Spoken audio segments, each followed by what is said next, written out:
So it turns out Apple banning Epic is going to have some very far-reaching consequences for the future. My name is Luke. This is Dynamic Digital World the next day, and let's get started.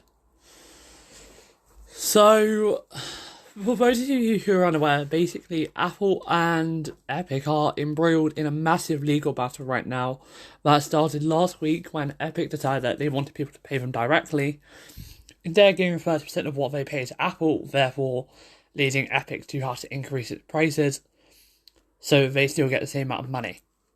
Fair. You know what? That's fair. They have every right to do that. And the fact is, they did lower their prices to show people what they will pay. What they will pay if they pay Epic directly, because Epic gets the same amount of money when you pay them directly. So it doesn't actually, Epic don't get any more from you paying them directly, it just means you have to pay less, which is a very good thing. Now, Apple very quickly removed it, then Epic released an advert about it, that was a copy of Apple's old advert, and also slapped Apple with a lawsuit. Apple then retaliated to this just the other day. I think this is actually yesterday this all occurred again. It's very fast moving. Stating that Epic's developer account will be terminated on August 28th. Now, that is not the Friday coming, but the Friday after that. So, you might be thinking right now, okay, so, big deal, Epic doesn't have a developer account, I don't really care. Like, you could think, okay, so, I don't play Fortnite, why does it affect me? If you're a game developer and you use the Unreal Engine, and you want to carry on developing for iOS, you will want to swap over to Unity or another game engine.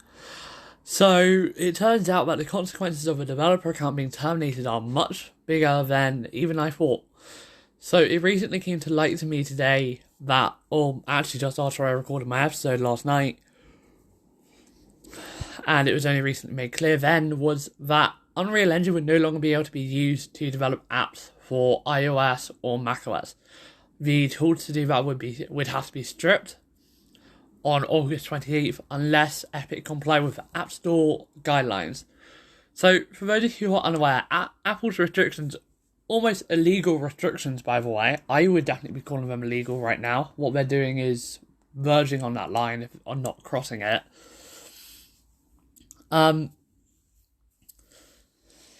Is they're basically saying, right, no, you go through us or you go through nothing. We have to get some money, and you're not allowed to tell anyone.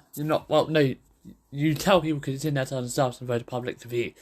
But you're not allowed to tell anyone what the prices would be if you weren't paying the 30%. You're not allowed to. It's a silencing scheme, and it's just not right. It's not right in any shape or form, and morally or quite possibly legally. So, my big problem with Apple doing this, I don't really have a problem with Apple charging 30% if they did what Google do and allow other app stores onto their devices. Like, if they do what Google do right now, I say go ahead, yeah? Because I have very big different opinions in what they do and don't allow. So, in my opinion, Google is a lot more open. So they have more right to charge you can go here or here, or you can go to any other place. So you do have other options, and if you choose to come here, then you are choosing to abide. Like, it is a choice. It's more of a choice than it is with Apple, where, whilst in theory you can sideload, it's not really going to be possible after today. So, there are other things that they could do, that could happen, and what could be used for it, and I actually am thinking of installing one of those side-loading app stores onto my device just to give it a go, and I will actually do a review of that on Apple Analysis. But, basically, Apple have time and time again just shut down any other way to download apps onto your device. Whether that, even on macOS now, so now on macOS, an app has to be, like, signed or, I think, notarized, I can't exactly remember the exact term, but basically it had to be signed officially by Apple saying, yeah, go ahead and use it before it will even run on a device. So with Epic losing access to a developer account, they lose access to that. Therefore, in theory, Fortnite won't even be able to run on a Mac. So your only option to play Fortnite will be on console, PC, or Android. If you have an Apple device and you play Fortnite on it, you may be about to say goodbye to it on basically every device. Now, the timing of August 28th is quite a coincidence for this, though, actually. And it is actually good news for Apple fans if you're using a Mac. So if I go to Fortnite website on August, hang on, I am literally just double checking this one last time. On August, hang on, where's the date? Where's the date for this? Where's the date for this season? Oh, it's in the Battle Pass. Hang on, sorry. I do not know my way around a Fortnite website. That is one thing I'll definitely not lie about. So, yeah, so on August 26th, actually, the current season ends. Now, with the current season ending, that will basically just mean that the battle part, so for any who play Fortnite, you know what it means when season ends, new rewards come out, everything kind of resets, and if you haven't played Fortnite for the previous season, it's your best chance to kind of jump back in and get a fresh start. Because you can start from ground zero at the same level as everyone else, and you won't lose anything. It's actually really good that they do this, as it gives people a much bigger chance of just kind of being on the same level. It makes everyone fairly equal, and it's a good starting place. But they've been quite smart with this. It's 2 days after that season starts, so Epic should, in theory, be able to update to August 20 to Season 4 on Mac.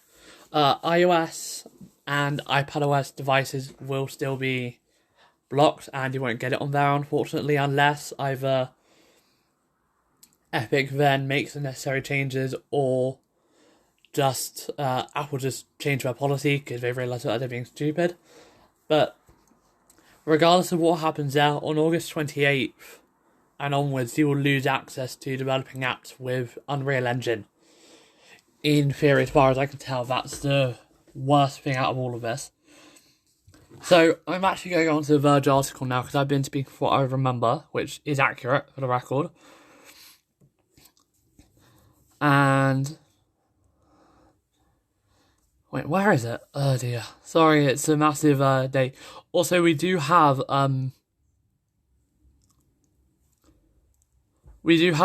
much more stuff as well on top of this.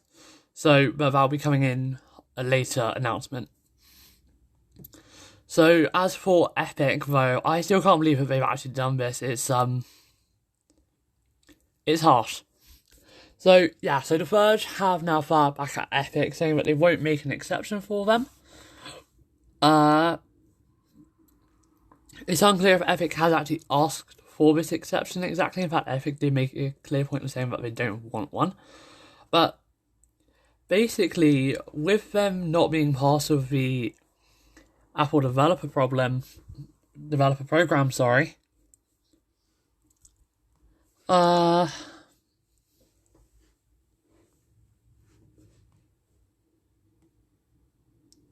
where is it? Sorry, I'm trying to find it here.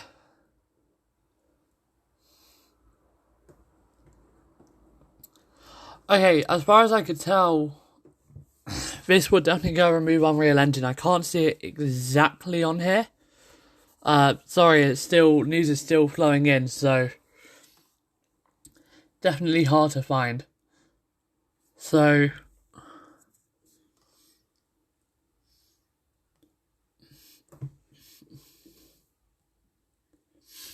here we go, let me go on to Epic's.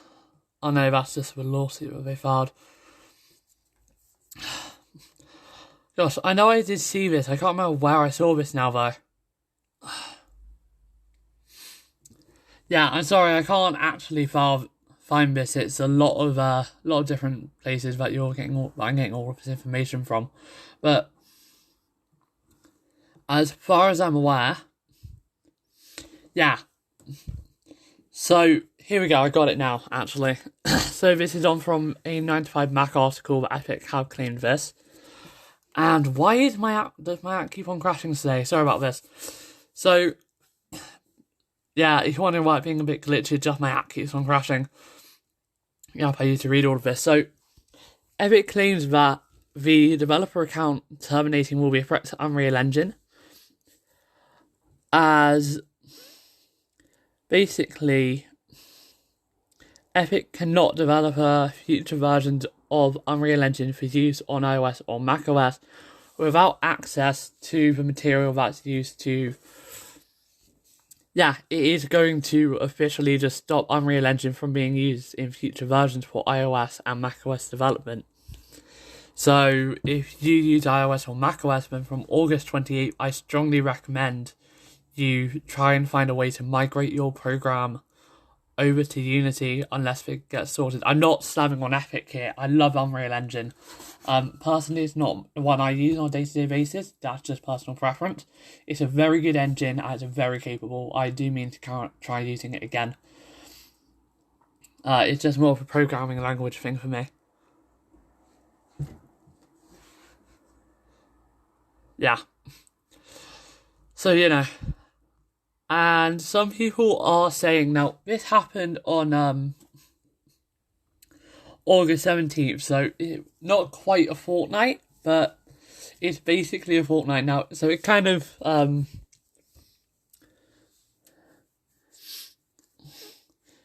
yeah.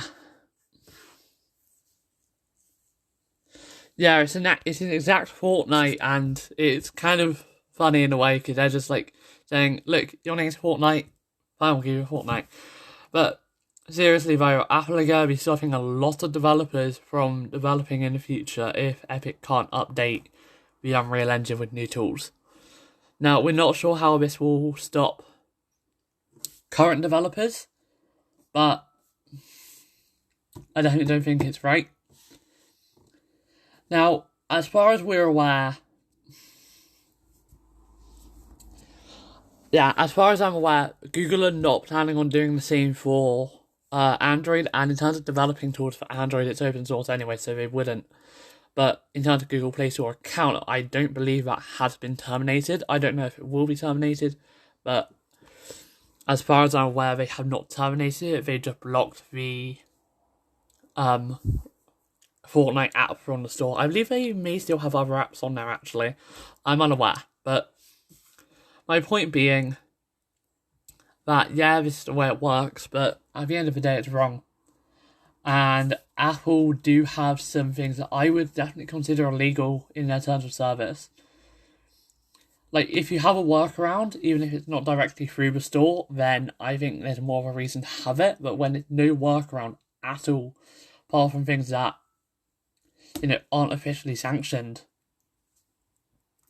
it's just not right. I sideloaded the Fortnite app onto my phone again yesterday, doing complete wipe and restart just to prove that this works. It's really easy. It's so easy. You go to their site, you do get prompted with a, no, this could address security concerns. You know what? Yeah, it could address security concerns. If you do it from a dodgy site, it will give you malware. Like, there's a good chance you could get malware. That's not Google's fault. That's, regardless of that, though, this is just extreme retaliation and it's downright wrong.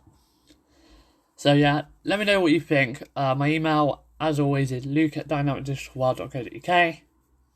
Thank you for listening, and I'll see you in tonight's full episode, where we will have stories including how the NYPD used facial recognition to track down Black Lives Matter activists, the Galaxy S20 Fan Edition, and also some Samsung devices that are getting 3 generations of Android updates. We now have the official list.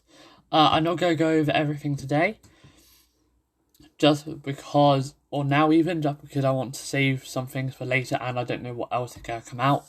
But today's definitely a newsworthy day. Oh, also, Oracle's in talks to buy TikTok's US business. So, yeah, that's everything, and look forward to tonight's episode, because these stories are not going anywhere, and I'm sure more will happen about this developer account. Thank you for listening. My name is Luke. I'll see you in tonight's episode.